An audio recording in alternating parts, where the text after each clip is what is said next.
ഡ്യൂപ്പിൽ ശരിക്കും പറഞ്ഞാൽ നിങ്ങളുടെ എഫേർട്ട് പിന്നെ ഹീറോയിലൂടെയോ അല്ലെങ്കിൽ വില്ലനിലൂടെയോ ആണ് ആൾക്കാർ കാണുന്നത്. അപ്പം നിങ്ങളൊരു അൺസങ് ഹീറോസ് ആണ്, ആരും അറിയപ്പെടാതെ പോകുന്ന ഹീറോസ് ആണെന്ന് പറയാം. അപ്പൊ ഉള്ളിൽ അങ്ങനെ ഒരു വിഷമം ഉണ്ടോ? ഇല്ല, നമ്മുടെ ജോലിയുടെ ഒരു താല്പര്യം ഞങ്ങൾക്ക് എന്ന് പറഞ്ഞു കഴിഞ്ഞാൽ ചിലപ്പോൾ ഒരു ടേബിൾ ബ്രേക്ക് അത് ഒരു ഹീറോ ചെയ്യേണ്ടതായിരിക്കാം. പക്ഷെ ഞങ്ങൾക്ക് ആ ബ്രേക്ക് ചെയ്യുമ്പോൾ ഞങ്ങൾക്കൊരു സന്തോഷം. അത് ഞങ്ങളുടെ മുഖം കാണിക്കുക എന്നുള്ളതല്ല, ഞങ്ങളതേ മാനറിസം ഒരു ഹീറോ അതിൽ ആ പടത്തിൽ എന്തൊക്കെ ചെയ്തു വെച്ചാണ് അതേപോലത്തെ ആറ്റിറ്റ്യൂഡും അതിൻ്റെ മാനറിസം ഒക്കെ ഞങ്ങൾ പിടിച്ച് ആ ടേബിൾ ബ്രേക്ക് ചെയ്യുമ്പോൾ ഞങ്ങൾക്കൊരു സന്തോഷമാണ്. ആ സ്റ്റണ്ടിലാണ് ഞങ്ങൾക്ക് താല്പര്യം വരുന്നത്. അത് കറക്റ്റ് ആയിട്ട് വരുമ്പോഴാണ് നിങ്ങളുടെ സന്തോഷം ആ വർക്ക്. അതെ അതെ അതെ അതെ അതെ. ഇപ്പൊ പേഴ്സണൽ ലൈഫിൽ വരുവാണെങ്കിൽ മാരേജ് ഒക്കെ കഴിഞ്ഞോ? കഴിഞ്ഞു. ഒരു കുട്ടിയുണ്ട്, 7 മാസമായി. ഭാര്യയൊക്കെ ഫുൾ സപ്പോർട്ട് ആണോ? അവർക്ക് ഇതിനെ കുറിച്ച് അറിയില്ല ശരിക്കും പറയുകയാണെങ്കിൽ.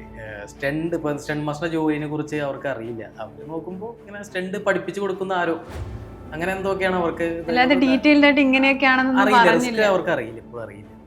പറഞ്ഞു കഴിഞ്ഞാൽ സപ്പോർട്ട് മാക്സിമം ഉണ്ടാവില്ലല്ലോ. കാരണം എന്ന് പറഞ്ഞാൽ നമുക്ക് ഒരു പടം കഴിഞ്ഞ് തിരിച്ചെത്തിയാലാണ് നമുക്ക് പറയാൻ പറ്റുള്ളൂ. അതായത് അത് ആ ഫൈറ്റ് തീർന്നാലാണ് നമ്മൾ ജീവനോട് ഉണ്ടെന്ന് ഉറപ്പുണ്ടാവുള്ളൂ. കാരണം ബാക്കി നമുക്കൊന്നും പറയാൻ പറ്റില്ല. അങ്ങനെ ഒരു ജീവിതത്തിനും മരണത്തിനും ഇടയിലുള്ള ഒരു ഞാണുമേൽ കളിയാണ് തീർച്ചയായിട്ടും സ്റ്റണ്ട് അങ്ങനെ തന്നെയാണ്.